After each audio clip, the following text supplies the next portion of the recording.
Chennai super king এই টিমটার প্রতি আমাদের আগাগোড়াই ভরসা ছিল। আর সিএসকে ফ্যানরা তাদের টিমের প্রতি এমনটা ভরসা রাখে যে ম্যাচ শুরু হওয়ার আগে কিন্তু তারা পুরো কনফিডেন্স থাকে যে তারা জিতবে। বলেছিলাম আজকে জিতবে, আজকে জিতেছে। বন্ধুরা, আইপিএল 2024-এর শুরুটা কিন্তু চেন্নাই সুপার কিং একটা সুপারহিট জয় দিয়েই কিন্তু শুরু করলো। রয়্যাল চ্যালেঞ্জার ব্যাঙ্গালোরকে 6 উইকেটে হারিয়ে একটা দুর্দান্ত ম্যাচ কিন্তু তারা জিতে নিল। ঠিক যেমনটা আমরা বলেছিলাম যে চেন্নাই ম্যাচটা জিতবে। আরসিবি বহু বছর হয়ে গেছে চেন্নাইকে চেন্নাইতে হারাতে পারেনি, সেই রেকর্ডটা কিন্তু অটুট থেকে গেল।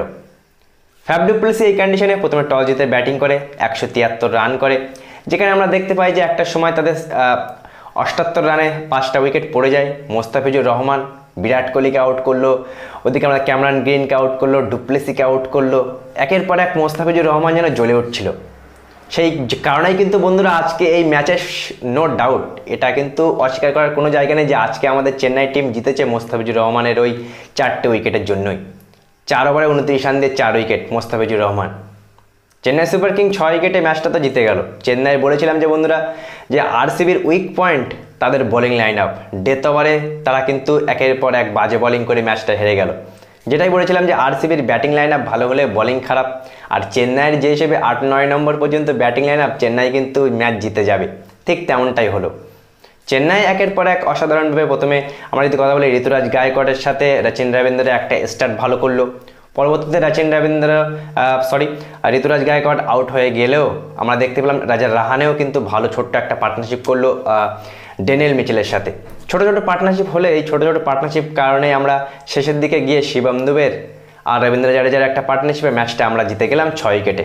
কিন্তু বন্ধুরা একটা কথা বলতেই হবে যে বাংলাদেশি ফ্যানরা যারা মোস্তাফিজুর রহমানকে যখন চেন্নাই নিয়েছিল তারা বলছিল তাকে জল বাবার জন্য নিয়েছিল, তাদের চোখে চোখ দিয়ে কিন্তু মোস্তাফিজুর রহমান দেখিয়ে দিল বা চেন্নাই ম্যানেজমেন্ট দেখিয়ে দিল। আজকে এই প্রথম ম্যাচের জয়ের নায়ক কিন্তু বাংলাদেশের মোস্তাফিজুর রহমান, এটা বলতে কোনো দ্বিধা নেই।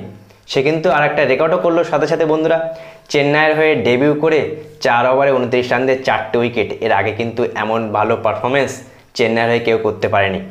সুতরাং তার খারাপ টাইম চলছিল, বিপিএল সমেত বাংলাদেশ ন্যাশনাল টিমেও মোস্তাফিজুর কিন্তু ভালো করছিল না। কিন্তু চেন্নাইতে আইপিএল 2024-এ তার এত অসাধারণ শুরু, মানে টুর্নামেন্টের শুরুতেই 4টি উইকেট সে নিয়ে নিল। তাকে কিন্তু চেন্নাই কন্টিনিউ ওভার করলে হয়তো সে 5 উইকেটও নিয়ে নিতে পারতো। যাই হোক বন্ধুরা, চেন্নাই সুপার কিং প্রথম ম্যাচটা জিত দিয়ে শুরু করলো, অসাধারণভাবে টিম খেললো। এমএস ধোনি ক্যাপ্টেন্সি করলো। এমএস ধোনি তো ক্যাপ্টেন্সি করছিল, কিন্তু বন্ধুরা ঋতুরাজ গায়কোয়াড় ক্যাপ্টেন থাকলেও ক্যামেরার ফোকাসটা কিন্তু ছিল পুরো এমএস ধোনির উপরেই। আমরা খুবই খুশি, আমাদের চেন্নাই ফ্যান আমরা খুবই খুশি।